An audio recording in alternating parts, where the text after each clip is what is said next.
अस्सलाम वालेकुम। आज मैं आपका एक टेस्ट बैंक रिकॉन्सिलेशन का ले रहा हूं। पहले तो मुझे तमाम स्टूडेंट्स बताइए, बैंक रिकॉन्सिलेशन की डेफिनेशन क्या याद की हुई है आप लोगों ने? जी हाँ, क्लास में मैंने बैंक रिकॉन्सिलेशन की डेफिनेशन आपको याद कराई थी। जी हाँ, क्या बताइए? जी हाँ, bank reconciliation statement is the statement, very good, which is prepared to reconcile the difference between bank balance of the cash book and passbook. Very good. At any given date. Very good student. Very good students. पूरे bank reconciliation topic खत्म करने के बाद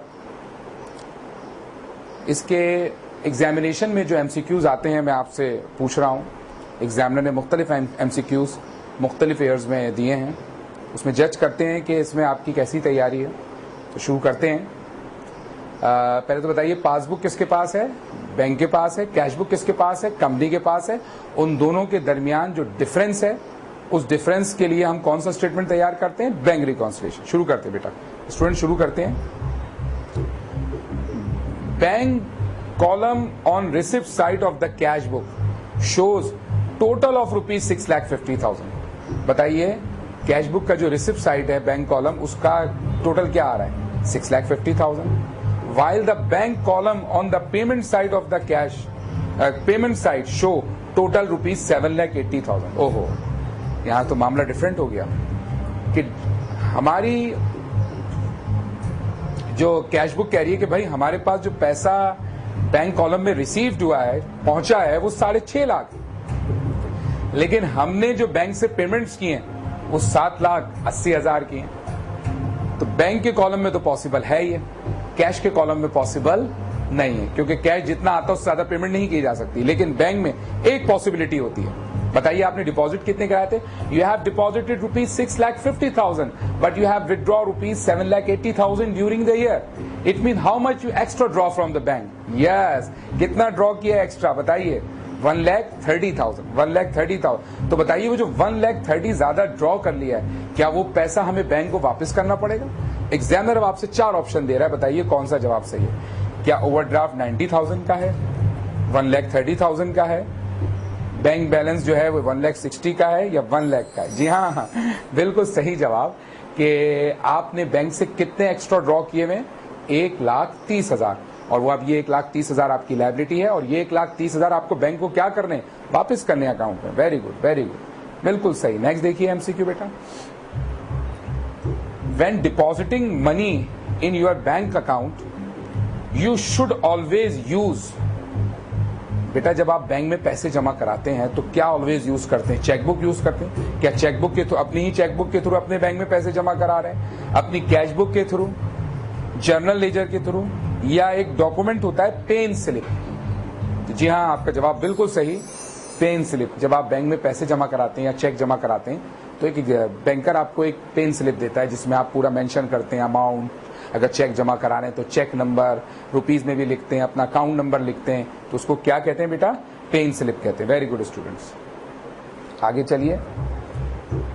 the balance of bank column of cash book dash always show a debit balance, always show a credit balance, may show debit or credit balance, none of above। आपका जो cash book का bank column है, क्या वो हमेशा debit balance show करता है या हमेशा क्रेडिट? या तीसरा ऑप्शन में कह रहे हैं कि डेबिट भी हो सकता है और क्रेडिट भी? नन ऑफ अबव, कोई भी जवाब नहीं है। जी हाँ, बिल्कुल सही जवाब। अभी थोड़ी देर पहले डिस्कस किया, प्रूफ कीजिए कैसे। जी हाँ, अगर फर्ज कीजिए आपने अपने बैंक में जमा कराए हैं 1,50,000 and you have withdraw 1 lakh rupees. आपने जमा 1.5 लाख रुपए कराए और निकलवा कितने लिए बेटा? 1 लाख रुपए। तो इट मीन्स कि आपके पास अभी भी बैंक में 50,000 है। तो वो 50,000 आपके कौन से हैं? वो नॉर्मल बैलेंस है, वो आपका डेबिट बैलेंस है। कौन सा बैलेंस है? डेबिट बैलेंस है। लेकिन अगर आपके बैंक में है 1.5 लाख रुपए और आपने निकलवा लिए हैं बैंक से 2 लाख रुपए, तो बैंक ने अपनी जेब से एक्स्ट्रा कितने दिए बेटा? 50,000। जो बैंक ने एक्स्ट्रा 50,000 आपको दिए हैं वो आपको बैंक को एक ना एक दिन वापस करने। तो अब आपका डेबिट साइड बड़ी नहीं रहेगी, आपकी कौन सी साइड कैश बुक की बड़ी हो जाएगी? क्रेडिट, क्योंकि आए कम और गए ज्यादा। तो ये बात प्रूव हो गई कि कैश बुक की डेबिट साइड भी बड़ी हो सकती है और कैश बुक की क्रेडिट साइड भी बड़ी हो सकती है। तो इट मीन्स कि उसका डेबिट बैलेंस भी हो सकता है और क्रेडिट। हाँ, अगर यहां सवाल चेंज होता कि the balance of cash column of the cash book, तो वो ऑलवेज क्या होता है, डेबिट बैलेंस होता है। ठीक है स्टूडेंट्स, याद आ गया कुछ? Very good. चलिए, when bank statement show a credit balance, जब bank statement credit balance show करे, इट मीन्स क्या है वो? बहुत ही आसान, फेवरेबल बैलेंस है। बताइए, बैंक स्टेटमेंट में मैं क्या बताया था मैंने क्लास में, हम अगर अपनी कैश बुक में डेबिट करते हैं तो बैंक वाले क्या करते हैं, क्रेडिट करते हैं, और हम जब क्रेडिट करते हैं तो बैंक वाले क्या करते हैं, डेबिट। अब इसका मतलब इनवर्स है, कैश बुक का डेबिट बैलेंस होगा तो बैंक का क्रेडिट। इट मीन्स अगर बैंक क्रेडिट बैलेंस शो करे तो वो हमारी अमाउंट है, उसने बैंक ने हमें देना है, और हम अपने उसको कैश बुक पे किस साइड पे शो करेंगे, डेबिट पे। अच्छा, अगर इसको इन्वर्स कर लीजिए कि अगर बैंक स्टेटमेंट में डेबिट बैलेंस आए, इट मीन्स कि बैंक को हमसे लेने, तो फिर वो ओडी हो जाती है, फिर वो हमारा कैश बुक का क्रेडिट बैलेंस हो जाता है। याद आ रहा है आपको? Very good student. Next MCQ देखते हैं।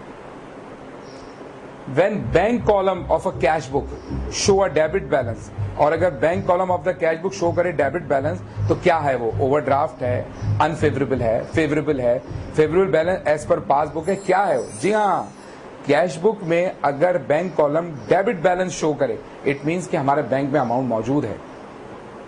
Debit balance means favourable balance, वो हमारा अमाउंट है, हमने बैंक से क्रेडिट नहीं लिया हुआ, हमने बैंक से ओडी नहीं ली हुई। Very good student, very good. एक और एग्जामिनर आपसे सवाल करता है, disagreement in the balances may arise owing to mistake और मिस्टेक्स इन द, डिसएग्रीमेंट हो बैलेंसेस में और मिस्टेक हो या मिस्टेक्स हो इन द, किस में? कैश बुक ओनली, क्या सिर्फ कैश बुक में गलतियां हो? बैंक स्टेटमेंट ओनली, क्या बैंक में गलतियां हो? Cash book and bank statement, जी हाँ, कैश बुक और बैंक स्टेटमेंट दोनों में मिस्टेक्स या मिस्टेक्स हो, उसको हम बैंक रिकॉन्सिलेशन बनाते हुए काउंट करते हैं, हम दोनों को मैच करते हैं, रिकंसाइल करते हैं जब बैंक रिकॉन्सिलेशन तैयार करते हैं। वेरी गुड, बहुत अच्छी तैयारी है भाई स्टूडेंट्स आपकी। तो इसमें when bank column of a cash book show a credit balance, it means, दोबारा आ गया, तो अभी हमने थोड़ी देर पहले डिस्कस किया, रिपीट हो गया ये। वेरी गुड, बिल्कुल सही जवाब दिया आपने, ओवरड्राफ्ट कहेंगे। Very good students. Bank reconciliation statement can be prepared, bank reconciliation statement can be prepared only at the end of the year, at the end of the each month, at the end of the 6th month, any time during the year. Definition याद है? क्या definition थी? Bank reconciliation statement is the statement which is prepared to reconcile the difference between bank column of the cash book and the passbook at any given date. At any given date से मकसद कभी भी बन सकता है। तो यकीनन इसका जवाब, डेफिनेशन आपको याद हो तो फौरन आप देंगे कि at any given date. Very good student, आगे चलिए। अब बैंक रिकॉन्सिलेशन स्टेटमेंट, अब bank reconciliation statement is 4 option है। Part of the double entry accounting, not part of the double entry accounting, prepared by a firm and then send to its bank, posted to the nominal. इसमें बताइए कौन सा closure जवाब है? क्या ये double entry का पार्ट है? ये पार्ट नहीं है डबल एंट्री का, ये बैंक कंपनी तैयार करती है और बैंक भेज देती है, या ये नॉमिनल, इसमें नॉमिनल अकाउंट्स, एक्सपेंस और रेवेन्यूज का कहां जिक्र आ गया? तो मेरा ख्याल से इसका बेस्ट जवाब, बिल्कुल सही कह रहे हैं कि no, not part of the double entry accounting. जो क्लोजेस्ट आंसर है वो उसमें बी है कि not part of the double entry accounting record. बिल्कुल सही स्टूडेंट, शानदार। आगे चलिए। When the monthly bank statement is sent out, which one of the following would not appear? मेरे पास बैंक स्टेटमेंट आया है, इनमें से कौन सी ऐसी चीज है जो बैंक स्टेटमेंट में नजर नहीं आ रही होगी? डिसऑनर चेक, कोई चेक वापस आ गया, नजर आएगा बिल्कुल बैंक स्टेटमेंट के साथ। Interest charge by the bank, interest जो चार्ज करेगा बैंक, नजर आएगा, बैंक उसको जो है डेबिट करेगा। डायरेक्ट डिपॉजिट, किसी कस्टमर ने डायरेक्ट डिपॉजिट कराया, बैंक अपनी क्रेडिट साइड पे शो करेगा। एंड अनप्रेजेंटेड चेक, हमने किसी पार्टी को चेक इशू किया हुआ है, वो पार्टी अभी तक बैंक में प्रेजेंट नहीं हुई, तो क्या अनप्रेजेंटेड चेक नजर आ जाएंगे बैंक से? जी हाँ, अनप्रेजेंटेड चेक एक ऐसा चेक है कि हमने किसी सप्लायर को चेक इशू कर दिया है, लेकिन वो सप्लायर अभी तक बैंक नहीं पहुंचा है, इस वजह से बैंक स्टेटमेंट में उस चेक का जिक्र नजर नहीं आ रहा। वेरी गुड स्टूडेंट्स, आगे चलिए। A cheque receive from a customer and not deposited to the bank on the same day will be entered on dash। Check receive तो किया है कस्टमर से एंड नॉट अभी तक बैंक में जमा नहीं कराया है, तो उसको हम कहां शो करेंगे? Cash column of the payment side, cash column of the receipt side. जी हाँ, इतनी जल्दबाजी आपने की। Cash column of the receipt side कि हम उसको बैंक कॉलम में नहीं बल्कि किस कॉलम में शो करेंगे? कैश। मैंने आपको क्लास में क्या बताया था कि जब तक चेक रिसीव हो और बैंक में जमा ना हो, वो आपके लिए क्या है? कैश है। क्या एंट्री बनाते हैं आप कि receive a cheque from a customer की मैंने क्लास में क्या एंट्री बनवाई है? Cash debit account receivable credit. और अगर मैं वो क्या बताई थी मैंने कि हाथ के हाथ चेक रिसीव किया और बैंक में जमा करा दिया कस्टमर से, तो वो मैंने एंट्री क्या बनवाई थी आपको? Bank debit account receivable credit. तो स्टूडेंट्स बताइए, जब तक चेक बैंक में जमा ना हो वो आपके लिए क्या है? Cash column of the receipt side पे रिकॉर्ड होगा। Very good. नेक्स्ट देखिए, bank overdraft means, bank overdraft क्या है? The business is wasting its money, the business is wasting its money, having more receipt than payment, ज्यादा पैसा वसूल कर ले पेमेंट से ज्यादा। The business having bought too many goods, बहुत ज्यादा गुड्स कंपनी खरीद ले अगर। The business have paid more out of its bank account then it has put in it. Oh, बिल्कुल बेस्ट डेफिनेशन कि जितना जमा कराया है, जितना बैंक को दिया है, उससे ज्यादा अगर बैंक से निकाल लें तो वो क्या कहलाएगा? Bank overdraft. बहुत शानदार, very good students. The word bank, bank reconciliation जब पढ़ा रहा था क्या बताया था? बैंक कौन सी जबान का वर्ड है? जी हाँ, Italian. Very good, Italian word है वो बैंक। Very good. नेक्स्ट देखिए, money can be withdraw from the bank by issuing. हम बैंक से पैसे निकालते हैं किस डॉक्यूमेंट के थ्रू? बिल्कुल सही, चेक के थ्रू निकालते हैं। Very good. और जमा किसके थ्रू कराते हैं? पेन स्लिप के थ्रू। शाबाश। आगे चलिए students, no interest is given by the bank on. इन चार अकाउंट में से बताइए किस पे इंटरेस्ट नहीं मिलता, ना ज़कात कटती है? वो चार कौन सा है वो अकाउंट? फिक्स डिपॉजिट है, प्रॉफिट एंड लॉस है, करंट है या वजह? बहुत ही आसान, वो कौन सा अकाउंट है? करंट। ये बहुत ये शुरू के जब आपको मैंने लेक्चर्स दिए सारे मैंने आपको बताया था, bearer cheque, cross cheque, current account, PLS account, saving account, ये सारे से आपसे बात की थी, उसमें आपको बताया था। तो बहुत ही आसान एमसीक्यू है ये। फॉर डिपॉजिटिंग मनी और cheque into the bank we have to use, अभी ये तो रिपीट हो गया है तो बिल्कुल सही। अभी फौरन जब भी आपको 1 मिनट भी नहीं लगा बताने में कि पेन स्लिप कहते हैं, ये अभी शुरू के एग्जामिनर ने एमसीक्यूज में पूछ चुका था ये। नेक्स्ट है, which bank account best describe deposit certificate. बताइए कौन सा डिपॉजिट सर्टिफिकेट से कौन सा बैंक अकाउंट ज्यादा मैच कर रहा है? जी हाँ, fix deposit account. Fix deposit account ज्यादा इससे मैच कर रहा है। वेरी गुड स्टूडेंट, बहुत सही जा रहे हैं। Which statement is sent by the bank to its customer to verify the bank balance? कौन सा स्टेटमेंट बैंक भेजता है अपने कस्टमर्स को वेरीफाई करने के लिए? बहुत ही आसान, बहुत ही आसान। वो जो पासबुक की कॉपी आपको भेजी जाती है उसको क्या कहते हैं? Bank statement. ताकि आप उस बैंक स्टेटमेंट से अपनी कैश बुक बैंक कॉलम को क्या कर लें? मैच कर लें। Very good. नेक्स्ट देखिए student, which of the following is correct? 4 statement है, कौन सा इसमें करेक्ट है? क्या बैंक स्टेट रिकॉन्सिलेशन, क्या बैंक रिकॉन्सिलेशन जर्नल होता है? क्या बैंक रिकॉन्सिलेशन बेटा लेजर होता है, स्टेटमेंट होता है, या एक फाइनेंशियल स्टेटमेंट? तो 4 होते हैं। क्या बताए थे 4 financial statement? Income statement, balance sheet, cash flow, statement of equity. Very good. तो ये बैंक रिकॉन्सिलेशन डी तो हो ही नहीं सकता, जर्नल हो नहीं सकता, लेजर हो नहीं सकता। जी हाँ, बैंक रिकॉन्सिलेशन क्या होता है बेटा? एक स्टेटमेंट होता है। क्या होता है बेटा? एक स्टेटमेंट होता है। Very good. नेक्स्ट एमसीक्यू देखते हैं बेटा।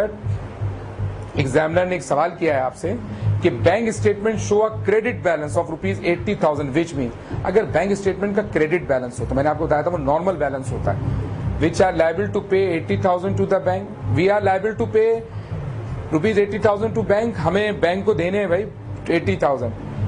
We withdrew cash ₹80,000 from bank during the month. हमने 80,000 बैंक से निकलवा ली हैं। We have ₹80,000 at bank as per 80,000 हमारे बैंक में मौजूद है। जी हाँ, ये है इसका बिल्कुल करेक्ट आंसर। सही कहा आपने कि अगर बैंक क्रेडिट बैलेंस शो करे तो ये 80,000 रुपए हमारा बैंक में बैलेंस मौजूद है। और डी है bank sanction and overdraft limit rupees 80,000। और बैंक जो है अगर ओवरड्राफ्ट लिमिट को सैंक्शन कर दे 80,000 तक, तो ये जवाब तो बिल्कुल ही इसका नहीं हो सकता है स्टूडेंट्स। वेरी गुड, इसका सही जवाब क्या है? 80,000। आगे चलिए students. A cheque which bear a future date, future date पड़ी हो, बाद की डेट पड़ी हो, जनवरी में चेक काट दिया फरवरी का, क्या कहते हैं? जी हाँ, क्या बताया था आपको? पोस्ट डेटेड चेक कहते हैं इसको। Very good, very good student. Which of the following account is suitable for businessman? Business में कौन सा अकाउंट चाहिए होता है? सेविंग अकाउंट, टर्म डिपॉजिट या करंट? जी हाँ, मैंने आपको क्लास में क्या बताया था, सोच के बताइए कि कौन सा बिजनेसमैन और कंपनीज कॉर्पोरेट ज्यादातर कौन सा अकाउंट यूज करती हैं? जी हाँ, करंट अकाउंट यूज करती हैं। Very good student, very good. Which of the following cheque can not be encashed by anyone at the bank counter?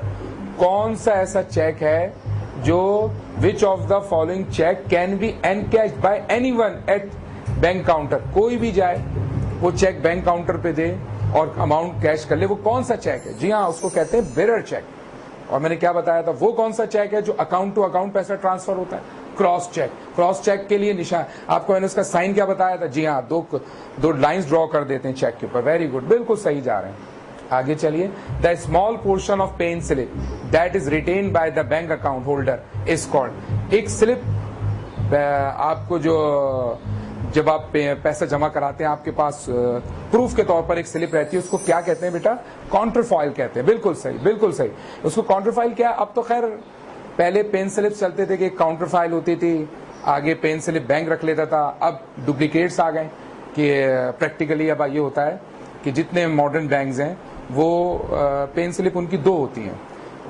जब आप पैसा डिपॉजिट करते हैं तो वो रिसीव करके उसके पीछे जो उसकी डुप्लीकेट है वो आपको दे देते हैं। ठीक है, आगे चलिए स्टूडेंट्स।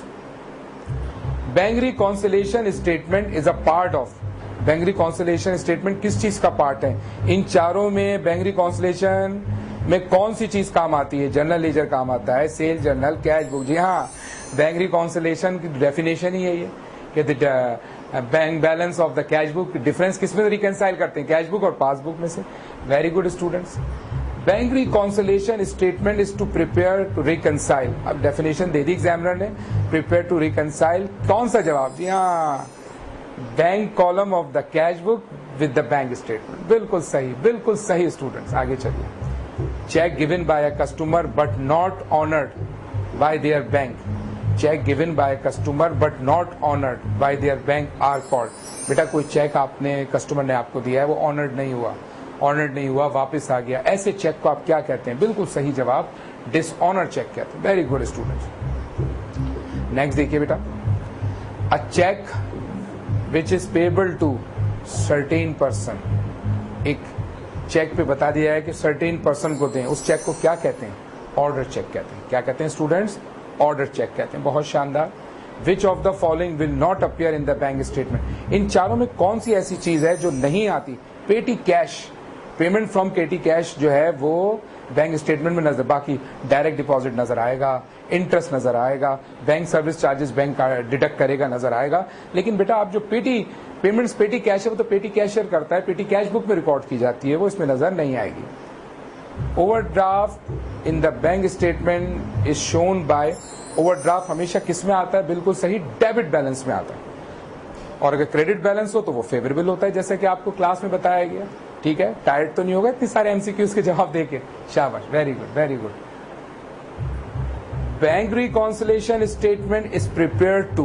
बैंक रिकॉन्सिलिएशन स्टेटमेंट क्यों बनाया जाता है? रिसिप्ट ऑफ पेमेंट्स को रिकॉर्ड करते हैं, बैंकिंग ट्रांजैक्शन को रिकॉर्ड करते हैं, या इक्वलाइज करते हैं कैश बुक और बैंक स्टेटमेंट के बैलेंस को? जी हाँ, बेस्ट आंसर क्या है इसका? इक्वलाइज करते हैं कि कैश बुक और पासबुक में जो डिफरेंस है उसको रिकंसाइल करके इक्वलाइज करते हैं कि बैलेंस बराबर आ जाए। आगे चलिए। मेरे ख्याल से अल्हम्दुलिल्लाह काफ़ी अच्छा आज टेस्ट हुआ आपका बैंक रिकॉन्सिलिएशन का, और मैक्सिमम जवाब सही देने से आप तमाम स्टूडेंट्स को आइडिया हुआ होगा कि आपकी कितनी अच्छी तैयारी बैंक रिकॉन्सिलिएशन में। आज के लिए इतना ही रखिए, अपने सर तौसीफ शाह को इजाज़त दीजिए। इंशाअल्लाह नेक्स्ट टेस्ट में मुलाकात होगी आपसे। अस्सलामु अलैकुम।